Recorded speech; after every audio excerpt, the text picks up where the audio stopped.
नमस्कार मैत्रिणींनो. मला माहित आहे की तुम्ही सगळे खूप एक्सायटेड आहात.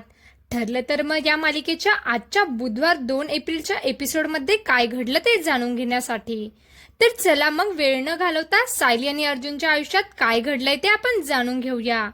घरच्या मोठ्या सुनेला म्हणजेच आपल्या लाडक्या सायलीला पूर्ण आजीने मान न दिल्यामुळे अर्जुन तिला सुनावत असतो. त्यामुळे अश्विन अर्जुन आणि सायलीवर चिडून म्हणतो, दादा, तुझ्या बायकोला या घरात मान नाही मिळत, कारण तुमचं कॉन्ट्रॅक्ट मॅरेज आहे आणि आमचं लग्न खरं आहे. अश्विनचे हे बोल अर्जुन आणि सायलीला टोचतात.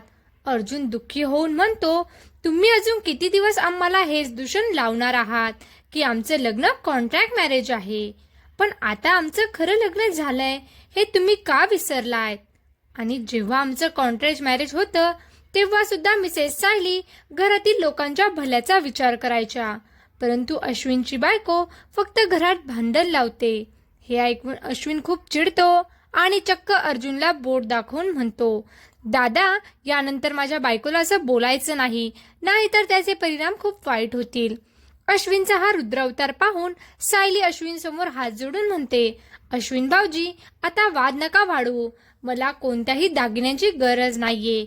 मी तर फक्त या घरात सगळी सुखी राहायला हवीत याचाच विचार करत असते. कल्पना सायलीवर चिडून म्हणते, कंटाळा आलाय मला तुझ्या या गोड वागण्याचा आणि गोड बोलण्याचा. तुझ्या या गोड वागण्यामुळे मी कडू बनत चालली आहे. सायली अर्जुनला घेऊन बेडरूममध्ये जाते आणि अर्जुनवर चांगलीच फायरिंग करते. ती म्हणते, तुम्हाला काय गरज होती दागिन्यावरून भांडण करण्याची? अर्जुन सायलीला म्हणतो, मी दागिन्यांमुळे नाही भांडलो, तर तुम्हाला जो मान नाही मिळाला ना त्यासाठी भांडत होतो. सायली म्हणते, आपल्या घरात कसला मान आणि अपमान? तुम्ही खूप चुकीचं वागलात. तर इकडे प्रिया रडण्याचं नाटक करू लागते. तेव्हा अश्विन तिला म्हणतो, दादा तुझ्याशी खूप वाईट वागतोय, मला हे बिलकुल आवडलं नाहीये. तर प्रिया त्याला आणखीच चढवून देते की आता तर तुझ्यासमोर हे सगळं झालं, पण जेव्हा तू घरात नसतो ना तेव्हा हे दोघे मला काही बाही बोलतात, खूप त्रास देतात. त्यामुळे अश्विन आणखीच चिडतो. इकडे सायली सुद्धा अर्जुनवर चिडलेली असते.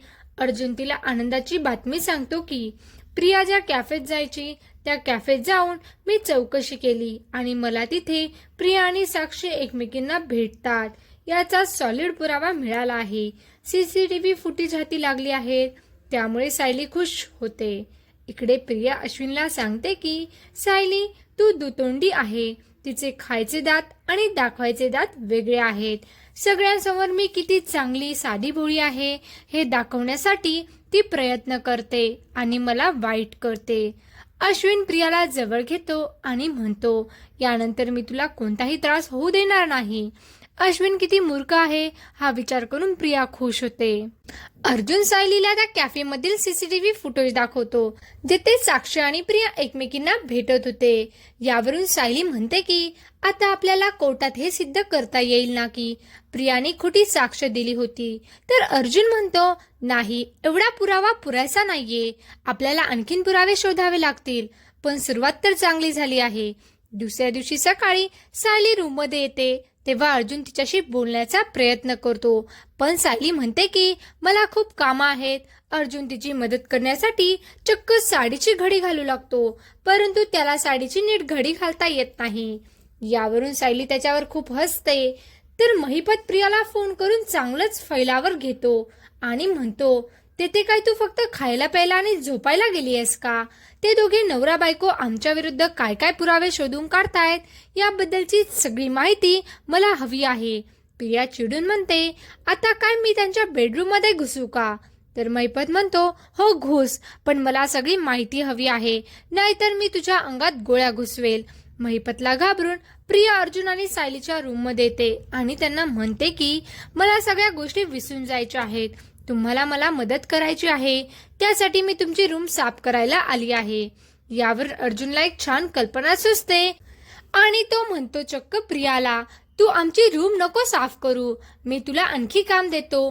आणि तो प्रियाला हॉलमध्ये किचनमध्ये घेऊन जातो आणि तिच्याकडून चक्क भांडी घासून घेतो, नाश्ता करून घेतो आणि तिला लादीही पुसायला लावतो. हा सगळा प्रकार पाहून अर्जुन, सायली आणि विमल तर खूप खुश होतात. पण त्याच वेळेस अश्विन तेथे येतो आणि आपल्या लाडक्या बायकोला असं काम करावं लागतायत हे पाहून तो अर्जुन आणि सायलीवर ओरडतो आणि त्यांना धमकी देतो की आता माझ्यापेक्षा वाईट कोणी असणार नाही आणि पुन्हा असं करायचं नाही. पुढील एपिसोडमध्ये आपण पाहू की ॲडव्होकेट दामिनी देशमुख अर्जुनला हरवण्यासाठी आश्रम मर्डर केसमध्ये सहभागी होईल. मग आता काय होईल हे जाणून घेण्यासाठी उत्सुकता तुम्हालाही आहे ना? त्यासाठी व्हिडिओला लाईक करा, शेअर करा आणि चॅनलला सबस्क्राईब करायला विसरू नका. धन्यवाद.